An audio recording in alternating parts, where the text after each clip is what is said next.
اللہ فی ایام معدودات، یہ حج کا بالکل آخری حصہ ہے، تکملہ ہے کہ کل فرمایا کہ کل کے سبق میں آخر میں کہ اس کا آخر میں حلال ہونا ہے اور سر منڈوا کے قربانی کرنی ہے۔ اب یہاں فرمایا کہ یہاں سے فارغ ہو کے اب 10 کو یہ کام ہوگا، 11 اور 12 کو آپ نے مینا چلے جانا ہے اور مینا میں 2 دن گزارنے ہیں، 11 اور 12 یہ 2 دن ضروری ہیں۔ اگر کوئی انسان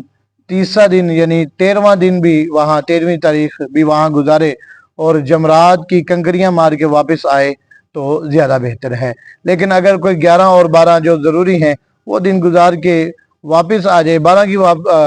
شام کو واپس آ جائے تو پھر بھی کوئی حرج نہیں ہے۔ اسی بات کو ذکر کیا ہے، وَاذْكُرُوا اللَّهَ، اور اللہ کو یاد کرو،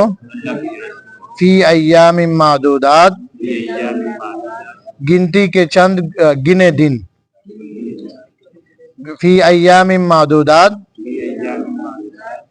ایام معدودات میں یعنی گنتی کے چند گنے چنے دنوں میں، ٹھیک ہے جی۔ ایام معدودات اس کا ترجمہ کر لیں گنے ہوئے دن میں، گنے ہوئے ایام میں، ٹھیک ہے جی۔ 11 12 اور 13 یہ 3 تاریخیں مراد ہے۔ فمن تعجل، پس وہ بندہ جو جلدی کرے، فی یومین، 2 دنوں میں، فلا اسم علیہ، پس اس پہ کوئی گناہ نہیں ہے، یعنی 12 کی شام کو واپس آ جائے۔ ومن تأخر، اور وہ بندہ جو مؤخر کرے یا مؤخر ہو جائے، فلا اسم علیہ، پس اس پر بھی کوئی گناہ نہیں، لمن اتقى، اس شخص کے لیے جو تقوی اختیار کرے، ٹھیک ہے جی۔ تمام اعمال کا جو بنیاد ہے وہ کیا ہے جی؟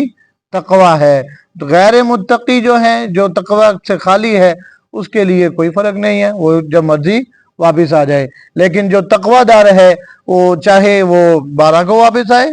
تب بھی اللہ سے ڈر رہا ہے تو ٹھیک ہے، اور چاہے پورا کر کے 13ویں کو بھی پورا کر کے جمرات کی کنکریاں مار کے پھر واپس آئے تو تب بھی ٹھیک ہے۔ لمن اتقى، اس شخص کے لیے جو کہ تقوی اختیار کرتا ہے، یعنی کہ غیر متقی کو ان چیزوں کی کوئی پرواہ نہیں ہوتی۔ واتقوا اللہ، اور اللہ سے ڈرتے رہو، وَاعْلَمُوا، اور جان رکھو، انکم الیہ، کہ بے شک اسی کی طرف تمہیں تحشرون، لوٹ کر جانا ہے،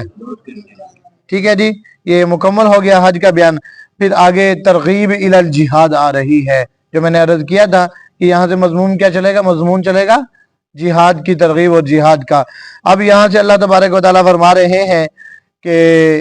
اے مجاہدو اٹھو اور جہاد کرو اور فسادیوں کا خاتمہ کرو۔ اصل میں ایک منافق تھا، بہت ہی خناس قسم کا، نام بھی اس کا ہے اخنس بن شریق، اخنس بن شریک، بہت ہی اپنا چاپلوس قسم کا اور زبان دراز، بڑی میٹھی میٹھی باتیں کرتا اور پیغمبر علیہ السلام کے بالکل نزدیک بیٹھتا، دیکھنے والا دیکھتا سمجھتا کہ سب سے مخلص یہی ہے، اپنی حرکات سے اور اس طرح ظاہر کرتا کہ مجھ سے بڑا مومن دنیا میں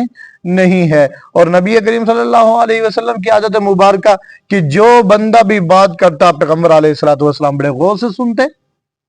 اور یہ بندہ بات کرتا ہے آپ صلی اللہ علیہ وسلم کے بارے میں ہے کہ کوئی بھی بات کرتا تو پیغمبر علیہ السلام مکمل طور پہ اس کی طرف متوجہ ہو کے اپنا چہرہ مبارک بھی اس کی طرف متوجہ کرتے، ہر چیز سے متوجہ ہو کے ہر کسی کی بات سنا کرتے تھے۔ یہ آپ صلی اللہ علیہ وسلم کی ایک عادت مبارکہ تھی کہ یہ نہیں ہے کہ آپ بات کر رہے ہیں اور میں اس طرح بیٹھا ہوں آپ بات کر رہے ہیں، نہیں، بالکل متوجہ ہو کے۔ اور جو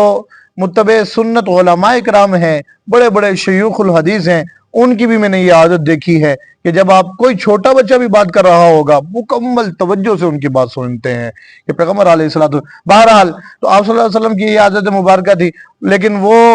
ایسا خناس تھا کہ پیغمبر علیہ السلام کے پاس بیٹھنا تو بڑی توجہ سے اور بڑا اپنے آپ کو بار بار قسمیں اٹھانی، یا رسول اللہ میں عاشق صادق، میں سب سے بڑا شاگرد اور میں آپ پہ جان فدا کرنے والا۔ لیکن ہوتا کیا